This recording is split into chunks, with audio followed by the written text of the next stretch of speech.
आइए फिर से देखते हैं 61 question. The Berlin airlift was initiated, किसके लिए शुरू किया गया था? तो क्लियर ऑप्शन है, ज्यादा दिमाग नहीं लगाना है। Provide food and supply to West Berlin, पश्चिमी जर्मनी को, पश्चिमी बर्लिन को food and health facility provide करना था। ओके, अब आ जाते हैं हम लोग 62 क्वेश्चन। 62 क्वेश्चन कह रहा है which of the following is true about the end of the cold वार।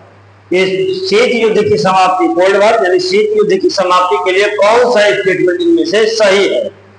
इसमें से एक स्टेटमेंट केवल सही है, द यूएसएसआर कोलैप्स्ड इन 1991, 1991 में यूएसएसआर का विघटन हो गया। बाद बाकी तीनों ऑप्शन गलत है, जिसमें से की ऑप्शन है यूएसए और यूएसएसआर ने पीस एग्रीमेंट किया, नहीं किया। चाइना नया सुपर पावर बन गया, नहीं बन गया। नॉन अलाइनमेंट कोलैप्स कर गया, नहीं किया। ऑप्शन क्या हो जाएगा? ए कि यूएसएसआर का कोलैप्स कब हो गया? 1991 में। आइए 63, the Korean war was fought between, Korean war किन किन के बीच में हुआ था? किन दो देश के बीच में हुआ था? North Korea and South Korea तो आपस में लड़ ही रहे थे, और हम यह भी जानते हैं नॉर्थ कोरिया को यूएसएसआर सपोर्ट कर रहा था और साउथ कोरिया को यूएसए सपोर्ट कर रहा था। आज भी हम देखते हैं नॉर्थ कोरिया जो है वह कम्युनिस्ट आइडियोलॉजी को फॉलो करता है और साउथ कोरिया जो है वह कैपिटलिस्ट आइडियोलॉजी को फॉलो करता है। आंसर हो जाएगा North Korea and South Korea with the USA and China supported opposite side. Okay, next question 64, the term detente, इसे हिंदी में दातांत कहते हैं। डेटेंट रेफर्स, यह है क्या?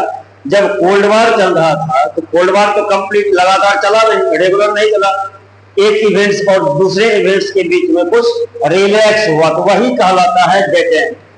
आंसर हो जाएगा the relaxation of tension between the super powers, America और सोवियत संघ यूएसएसआर, इन दोनों के बीच में दो बड़े टेंशन के बीच का जो एक पीरियड था जिसमें कि दोनों कंट्री रिलैक्स होते थे, उसे कहा जाता था डेटेंट, हिंदी में दातांत। Okay, next 65, the primary purpose of the Warsaw Pact war, Warsaw Pact का प्राइमरी पर्पस क्या था? तो वार्सो पैक्ट हम लोग जान रहे हैं ये यूएसएसआर के द्वारा बनाया गया था। और कैपिटलिस्ट अमेरिका जो था वो नाटो, सीटो, सेंटो ये सब बना चुका था। उसको काउंटर करने के लिए यूएसएसआर ने वार्सो पैक्ट नाम का एक आर्मी ऑर्गेनाइजेशन बनाया। तो क्लियर आंसर हो जाएगा counter NATO influence in Europe. Answer क्या हो जाएगा? B, counter NATO influence in Europe. Okay, next आते हैं question number 66, which of the following countries was a founding member of NATO? NATO का फाउंडिंग मेंबर कौन था? ठीक, इसमें पोलैंड है, पोलैंड तो हो जाएगा यूएसएसआर ब्लॉक का, तो वो नाटो में नहीं आएगा। सोवियत यूनियन, ये तो नाटो बनाएगा नहीं क्योंकि ये कम्युनिस्ट ग्रुप है। चाइना, ये भी कम्युनिस्ट ग्रुप है, ये भी नाटो नहीं बनाएगा। क्लियर आंसर है यूनाइटेड स्टेट, अमेरिका जिसे हम लोग कहते हैं। ओके, अब आता है क्वेश्चन है द टर्म आयरन कर्टेन, यानी लोहे का पर्दा, iron curtain describe the division between, किसके किसके बीच यह डिवीजन था? तो आंसर हो जाएगा कैपिटलिस्ट एंड कम्युनिस्ट यूरोप। जब यूरोप दो भागों में बट गया, ईस्टर्न यूरोप जो था वो अलग गुट में चला गया, वेस्टर्न यूरोप अलग गुट में चला गया। ईस्टर्न ग्रुप वो यूएसएसआर को फॉलो करने लगा, वेस्टर्न यूरोप कैपिटलिस्ट अमेरिका को फॉलो करने लगा। इन दोनों यूरोप को जो डिवाइड कर रहा था उसी को कहा गया iron curtain. Okay, next 68 number का क्वेश्चन था primary objective of the arms race during the cold war was, cold war के समय में जो सबसे गंदी सबसे बुरी बात थी, दोनों सुपर पावर्स आर्म्स रेस कर रहे थे, हथियारों की होड़, कौन ज्यादा मास डिस्ट्रक्शंस आर्म्स बना सकता है, जो कि एक बार में कई सारे लोगों को खत्म कर सके। The primary objective of the arms race during the cold war was, तो आंसर हो जाएगा to outdo the rival superpower in military technology. Outdo the rival superpowers in military technology. Military technology के द्वारा अपने राइवलरीज को समाप्त करना और अपने आर्म्स को और ज्यादा अमाउंट को बढ़ाना। तो ये था primary objective of arms race during the cold war. Which event led to the formation of NATO? कौन सी ऐसी घटना हुई जिसे कि नाटो बनने के लिए इंस्पायर किया गया? The Soviet blockade of West Berlin. जब सोवियत यूनियन ने वेस्ट बर्लिन पर अपना डोमिनेंस स्थापित किया, स्टेब्लिश किया, तब अमेरिका और वेस्टर्न यूरोप को ऐसा लगने लगा कि अपने आप को सेव करने के लिए उन लोगों को एक आर्मी ऑर्गेनाइजेशन की जरूरत थी और इसीलिए उन लोगों ने नाटो को स्टेब्लिश किया। ओके, आते हैं next question 70। The iron curtain separated which regions of Europe? जो आयरन कर्टेन था, भी बात हुई है, वो लोहे का पर्दा जो कि ईस्टर्न यूरोप और वेस्टर्न यूरोप को आइडियोलॉजिकली डिवाइड कर रहा था कैपिटलिस्ट और कम्युनिस्ट ग्रुप में। ओके, तो वो देखता है, कहता है क्या? The iron curtain separated which regions of Europe? Eastern and western Europe. Clear है। Next question 71। The Marshall plan was directed primarily at Marshall plan किसके लिए लाया गया था? ठीक है, इसका आंसर हो जाएगा rebuilding Europe after the world war second to prevent the spread of communism. Okay, तो मार्शल प्लान का पर्पस क्या था? मार्शल प्लान का पर्पस था यूरोप को कम्युनिज्म से प्रिवेंट करना, रोकना और क्या करना था? रीबिल्डिंग यूरोप, जो कि सेकेंड वर्ल्ड वार, दो वर्ल्ड वार में, फर्स्ट वर्ल्ड वार में भी और सेकेंड वर्ल्ड वार में भी जो यूरोप पूरी तरह से बर्बाद हो चुका था, उसे रीबिल्ड करने के लिए और कम्युनिज्म के एक्सपेंशन को रोकने के लिए मार्शल प्लान लाया था। Okay, next 72। Which organisation was formed as a military alliance to counter the Warsaw Pact? ठीक, which organization was formed as a military alliance to counter the Warsaw Pact? Warsaw Pact को counter करने के लिए Warsaw Pact जो कि USSR के द्वारा establish किया गया था, उसको काउंटर करेगा कैपिटलिस्ट अमेरिका। जब इस तरह की बातें आती है तो आपके दिमाग में क्लियर आ जाएगा answer NATO, North Atlantic Treaty Organisation. यानी पहले नाटो बना, फिर वार्सो पैक्ट बना। नाटो और वार्सो पैक्ट एक दूसरे को काउंटर करने के लिए ही बना था। नाटो का पर्पस था कम्युनिज्म को रोकना और वार्सो पैक्ट का काम था कैपिटलिज्म को रोकना। Okay, next. Which of the following was not a part of the Cold War? Cold war tension. इनमें से कौन सा ऐसा था जो कि कौन सा ऐसा इवेंट है जो कि कोल्ड वार का इवेंट नहीं था? ठीक, बर्लिन क्राइसिस तो कोल्ड वार का ही इवेंट था। क्यूबन मिसाइल क्राइसिस, यह भी कोल्ड वार का इवेंट था। कोरियन वार, यह भी कोल्ड वार का सीक्वेंस है। ईरान इराक वार, ये कोल्ड वार का सीक्वेंस नहीं है, ये गल्फ वार के बाद की घटना है। इसीलिए आंसर हो जाएगा Iran Iraq war. 74। Which of the following was an allied country during the Cold War? इनमें से कौन सा ऐसा कंट्री है जो कि कोल्ड वार के समय में नेम यानी नॉन अलाइनमेंट ब्लॉक का कंट्री था?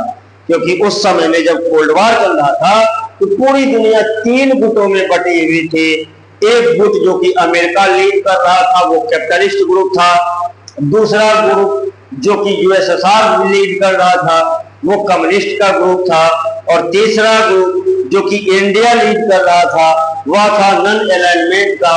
इसमें आप देख सकते हैं United state, Canada, Brazil. Answer नहीं होगा, आंसर हो जाएगा India. Which of the following was a non aligned country during the cold वार? तो इंडिया नॉन अलाइन्ड कंट्री था तब जब कोल्ड वार चल रहा था।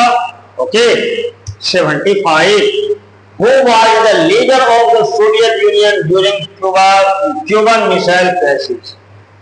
जब क्यूबन मिसाइल क्राइसिस हुआ हाँ, नॉर्थ अटलांटिक में एक आइलैंड है जिसका नाम है क्यूबा, और क्यूबा में यूएसएसआर ने जब अपना मिसाइल को इस्टेब्लिश किया तो पूरी दुनिया एक बार फिर से डर कर हालत खराब हो गई दुनिया की कि कहीं तीसरा वर्ल्ड वॉर नहीं हो जाए। हाँ, ये Cuban missile crisis world politics का एक जबरदस्त इवेंट है। तो आइए कहता है who was the leader of Soviet union. हाँ, उस समय में निकिता क्रुश्चेव था सोवियत यूनियन का लीडर, जो कि बहुत ही समझदार था। अगर उस समय में निकिता क्रुश्चेव के बदले कोई और लीडर होता यूएसएसआर का तो उसी समय में तीसरा वर्ल्ड वॉर भी हो चुका होता। लेकिन निकिता क्रुश्चेव की समझदारी से क्यूबन मिसाइल क्राइसिस बड़ी इजीली सॉल्व हो गई। हाँ, तो who was the leader of the Soviet union during the Cuban missile crisis, तो हम आराम से कर सकते हैं कि क्यूबन मिसाइल क्राइसिस के समय हाँ यूएसएसआर के जो लीडर थे वो निकिता क्रुश्चेव थे, और अमेरिका के जो लीडर थे वो आप लोग कमेंट सेक्शन में बताएंगे हाँ कि क्यूबन मिसाइल क्राइसिस के समय में यूएसए का प्रेसिडेंट कौन था। ओके, आइए द पॉलिसी ऑफ ग्लासनोस्ट। हाँ, ग्लासनोस्ट के साथ एक और टर्म आता है perestroika. The policy of glasnost introduced by Mikhail Gorbachev referred to. हाँ, जब सोवियत संघ का यूएसएसआर का डिक्लाइन होने लगा, कोलैप्स होने लगा था, तब सोवियत संघ में यूएसएसआर में हाँ मिखाइल गोर्बाचेव प्रेसिडेंट बने थे, और उन्होंने यूएसएसआर को रिकंस्ट्रक्ट करने के लिए हाँ दो पॉलिसी लाया। एक का नाम था ग्लासनोस्ट और दूसरे का नाम था पेरेस्ट्रोइका। वही पूछा जा रहा है the policy of glasnost introduced by Mikhail Gorbachev हाँ रेफर्ड टू, क्या हो जाएगा answer? Political openness and transparency, यानी लोगों को पॉलिटिकली खुलकर बोलने की आजादी और पारदर्शिता, क्योंकि वो वहां पर कम्युनिस्ट इस तरह से डोमिनेंट हो गया था कि लोगों को बोलने की आजादी छीन ली गई थी, और सरकारी कामकाजों में ट्रांसपेरेंसी नहीं थी, जिस कारण से लोग बहुत परेशान थे। तो लोगों की परेशानी और विद्रोह को खत्म करने के लिए मिखाइल गोर्बाचेव ने दो पॉलिसी लाया। पहला का नाम था ग्लासनोस्ट और दूसरा का नाम था पेरेस्ट्रोइका। यहाँ पर ग्लासनोस्ट का मीनिंग हो जाएगा political openness and transparency. 77 The arms race was primarily a competition between which two superpowers। आपको तो याद हो गया होगा हाँ, क्योंकि 77 नंबर के क्वेश्चन तक हम लोग आ चुके हैं। तो अब जब आर्म्स रेस की बात होगी, सुपर पावर्स की बात होगी, कोल्ड वॉर की बात होगी, तो कौन दो देश होगा? एक यूएसए और दूसरा यूएसएसआर। यूएसए चाइना नहीं होगा, यूएसए यूएसएसआर आंसर होगा। यूएसए इंडिया नहीं होगा, यूएसए जापान नहीं होगा। तो आंसर क्या हो जाएगा? USA and USSR. इन्हीं दोनों के बीच में कंपटीशन था आर्म्स रेस का। ओके, आइए 78 the Cuban missile crisis was resolved through. ये जो क्यूबन मिसाइल क्राइसिस जो है ये कब रिजॉल्व हुआ? आंसर हो जाएगा a secret agreement between the USA and USSR. अभी अभी हम लोगों ने बात की थी कि क्यूबन मिसाइल क्राइसिस के समय में यूएसएसआर का जो प्रेसिडेंट था वो था निकिता क्रुश्चेव, जिन्होंने बड़ी समझदारी से तीसरे वर्ल्ड वॉर जो होने वाले थे उन प्रोबेबिलिटी को निकिता क्रुश्चेव ने समाप्त किया। कैसे किया? एक सीक्रेट एग्रीमेंट हो गया था यूएसए और यूएसएसआर के बीच में, जिससे कि क्यूबन मिसाइल क्राइसिस की बातें आगे नहीं बढ़ी और तीसरा विश्व होने से बच गया। आइए 79 the Soviet Union's main goal during the cold war was to. Soviet Union का मेन गोल क्या था? जब कोल्ड वॉर चल रहा था तो सोवियत यूनियन का क्या था? तो सबसे बड़ा उसका गोल था स्प्रीड कम्युनिज्म वर्ल्ड वाइड। हाँ, ये नहीं देखना है कि दोनों देश आर्मी डोमिनेंस स्टेब्लिश करना चाहता है, इकोनॉमिक डोमिनेंस स्टेब्लिश करना है, नहीं। हर हमेशा यह ध्यान रखिए कि आइडियोलॉजिकल डोमिनेंस जो होता है वो सबसे बड़ी चीज होती है। जैसे अभी आप भारत में देख रहे हैं भारत में भी आप देख सकते हैं कि सत्ता पक्ष रूलिंग पार्टी और अपोजिशन ये जो सोच रहे हैं आप लोग कि कांग्रेस और बीजेपी की लड़ाई है या कांग्रेस और भाजपा की लड़ाई नहीं है, या आइडियोलॉजिकल कॉन्फ्लिक्ट है जैसे यूएसए और यूएसएसआर के बीच में था। ठीक है, अब समझ में आ गई बातें। तो सोवियत यूनियन से मेन गोल क्या था कि वर्ल्ड वाइड कम्युनिज्म को एक्सपेंस करना, और वहीं पर अमेरिका का गोल क्या था कि पूरे वर्ल्ड में कैपिटलिज्म को इस्टेब्लिश करना। दोनों यही आइडियोलॉजी को स्टेबल करने के लिए एक दूसरे के बीच में जो कॉन्फ्लिक्ट हुआ वही कहलाया कोल्ड वार। ओके, अब आते हैं 80 question number 80। The cold war was characterised by, cold war को आप कैसे देखते हैं, क्या है कोल्ड वार? तो आंसर हो जाएगा tension between two super powers without direct military conflict, यानी बिना आमने सामने लड़े दोनों का एक दूसरे के बीच में टेंशन होना, डिस्प्यूट होना, ये कहलाता है कोल्ड वार। तो tension between two super powers without direct military conflict. Okay, question number 81।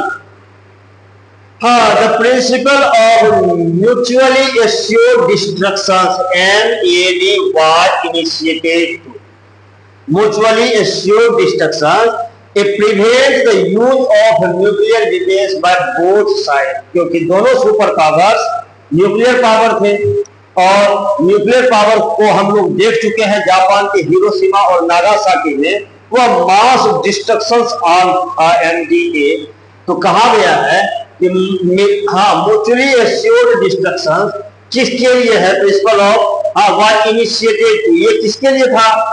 ये था prevent the use of nuclear weapons by both side. दोनों सुपर पावर्स इस बात के लिए एग्री हो गए थे अब किसी भी तरह का अगर डिस्प्यूट होता है तो दोनों सुपर पावर्स एटॉमिक वार के लिए आगे नहीं बढ़ेगा, न्यूक्लियर वार के लिए आगे नहीं बढ़ेगा। Okay, question number 82।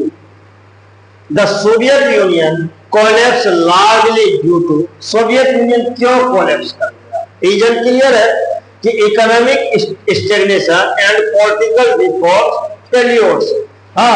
Soviet Union में जो कि 1945 से वो एग्जिस्ट करना शुरू किया, 1991 आते आते उसका इकोनॉमिक स्टेगनेंट हो गया, यानी अब अर्थव्यवस्था बढ़ ही नहीं रही थी, जहां पर थी वहीं पर कायम रह गई, स्टेगनेंट रह गई। और दूसरा, जिस पॉलिटिकल रिफॉर्म्स की बात कही गई थी लेनिन के द्वारा, वो पॉलिटिकल रिफॉर्म्स लोगों को नहीं मिला। अब लोग वहां पर रिवोल्ट कर रहे थे, विरोध कर रहे थे कम्युनिज्म का, इसीलिए कम्युनिज्म सोवियत यूनियन कोलैप्स कर गया। Okay, which leader is credited with the initiating perestroika in the Soviet Union? Answer आप लोगों को पता होगा क्योंकि इससे पहले भी जस्ट 5 क्वेश्चन पहले ग्लासनोस्ट और पेरेस्ट्रोइका की बात हुई थी, मिखाइल गोर्बाचेव की बात हुई थी। आंसर निकाल लीजिए, ग्लासनोस्ट और पेरेस्ट्रोइका को यूएसएसआर में जो भी इंट्रोड्यूस करेंगे उनका नाम है मिखाइल गोर्बाचेव। ओके, जो कि यूएसएसआर के लास्ट प्रेसिडेंट हुए। Okay, the non alignment movement was established to, non alignment movement को क्यों एस्टैब्लिश किया गया? आंसर हो जाएगा promote independence and unity among the newly independent country, Asia की कंट्री, अफ्रीका की कंट्री और लैटिन अमेरिका की कंट्री जो सेकेंड वर्ल्ड वॉर के बाद फ्री हुए थे कॉलोनी से, उन देशों के लिए एक ऑर्गेनाइजेशन बनाया गया जिसका नाम था नेम, और वो जो न्यूली इंडिपेंडेंट कंट्री थे तो promote independence and unity among the newly independence country. वो कंट्री कहां पर मिलेंगे? एशिया में मिलेंगे, अफ्रीका में मिलेंगे और लैटिन अमेरिका में मिलेंगे। Okay, which of the following was a direct consequence of the Cuban missile crisis? बहुत इंपॉर्टेंट क्वेश्चन है क्यूबन मिसाइल क्राइसिस। अब कहता है which of the following was a direct consequence, तो डायरेक्ट कंसिक्वेंस क्या होगा? The signing of the limited test ban treaty, LTBT, limited test ban treaty, ये test ऐसा था जिसमें कि कहा गया था कि कोई भी कंट्री अब एटॉमिक रिसर्च या एटॉमिक आर्म्स को इनरिच नहीं कर सकता है। इसके लिए LTBT लाया गया। LTBT के लिए ये क्यूबन मिसाइल क्राइसिस के लिए रशिया ने अपना स्टेप आगे बढ़ाया, क्योंकि रशिया को ये बात एक्सेप्ट नहीं था। The arms race 86, question number 86, the arms race between the USA and Soviet Union led to the development of, ये जो आर्म्स रेस चल रहा है दोनों के बीच में, USA एंड USSR के बीच में, ये किन चीजों को बढ़ावा दे रहा था? तो न्यूक्लियर डिफेंस को बढ़ावा दे रहा था। क्योंकि 1945 में हिरोशिमा और नागासाकी पर यह अप्लाई करके देख लिया गया था ये कितना डिस्ट्रक्टिव आर्म्स है, और दोनों सुपर पावर्स इसी आर्म्स को इनरिच कर रहे थे, जिस कारण से दोनों के बीच में कॉन्फ्लिक्ट बढ़ता चला जा रहा था। Which country was a communist ally of the USSR during the Cold War? अब इनमें से देखिए कौन सा ऐसा कंट्री है जो कि कम्युनिस्ट आइडियोलॉजी और USSR को फॉलो कर रहा है। इससे पहले हम लोग देखे थे साउथ कोरिया कैपिटलिस्ट कंट्री है, फ्रांस कैपिटलिस्ट कंट्री है, जापान कैपिटलिस्ट कंट्री है, बच गया कौन? क्यूबा। तो क्यूबा हो जाएगा answer. Question number 88, the USA domino theory, domino pizza खा रहे होंगे, याद रखिएगा आप लोग। The USA domino theory was a rational the intervention in which region, किस रीजन में USA का डोमिनो थ्योरी इंट्रोड्यूस हुआ? तो south east Asia, south east Asia किसे कहते? वही वियतनाम वाला एरिया। और ये जो आया है टर्म डोमिनो थ्योरी, ये वियतनाम वॉर से ही रिलेटेड है। वह साउथ ईस्ट एशिया में अमेरिका ने अपने डोमिनेंस को बढ़ाने के लिए डोमिनो थ्योरी को इंट्रोड्यूस किया था। ओके, अब आ जाते हैं हम लोग 89 क्वेश्चन में। अब देखिए आप लोगों के लिए टोटल 90 क्वेश्चन आ गया है डिस्कशन में फर्स्ट चैप्टर से। अब आप खुद बताइए, बिहार बोर्ड हो, CBSE बोर्ड हो या ICSE बोर्ड हो, अगर आपको लगता है कि इतने सारे क्वेश्चन से बाहर भी क्वेश्चन आएंगे तो वो नहीं आएगा। एक चैप्टर में 120 ऑब्जेक्टिव क्वेश्चन डिस्कशन कर लेना बहुत बड़ी बात है, और अगर आप इसे बार बार सुनेंगे देखेंगे तो आपको याद हो जाएगा। और हम उम्मीद करते हैं कि आगे जो आने वाला एग्जामिनेशन है उसमें आपको ज्यादा दिक्कत नहीं होगी। तो 89, Which of the following was not a result of the Cold War? इसमें से कौन सी ऐसी घटना है जो कि कोल्ड वार का रिजल्ट नहीं है? Creation of NATO cold war का ही घटना है। इमरजेंस ऑफ 2 सुपर पावर्स, ये भी कोल्ड वार की है। Division of Germany eastern west, ये भी कोल्ड वार का है। Formation of the European Union, ये कोल्ड वार की बाद की घटना है। इसीलिए हम लोग आंसर बना देंगे फॉर्मेशन ऑफ यूरोपियन यूनियन। और आज के लिए लास्ट क्वेश्चन ये है, the USA and Soviet Union engage in a space race. इससे पहले भी 2 या 3 बार स्पेस रेस से क्वेश्चन डिबेट हो चुका है। The USA and Soviet Union emerge in a space race to achieve which major milestone, किस चीज को हासिल करना है? ठीक, तो अब करना क्या है कि इसका आंसर हो जाएगा द फर्स्ट मून लैंडिंग। यानी हम पहले चंद्रमा पर पहले कौन पहुंचेगा, ठीक, और अंतरिक्ष में जाने वाला पहला एयरक्राफ्ट कौन था, ये बात हम लोग पढ़ चुके हैं। ठीक, और आज 91st क्वेश्चन, 91 का क्वेश्चन आप लोगों के लिए छोड़ के मैं जा रहा हूं कि आप लोग बताएंगे इसका आंसर क्या है। Which of the following was key features of the cold war? 91 का क्वेश्चन है, आप देख लीजिए और आप कमेंट में बताएंगे कि इसका आंसर क्या होगा। फिर कल मिलते हैं नए क्वेश्चंस और नए वीडियो के साथ। Bye bye.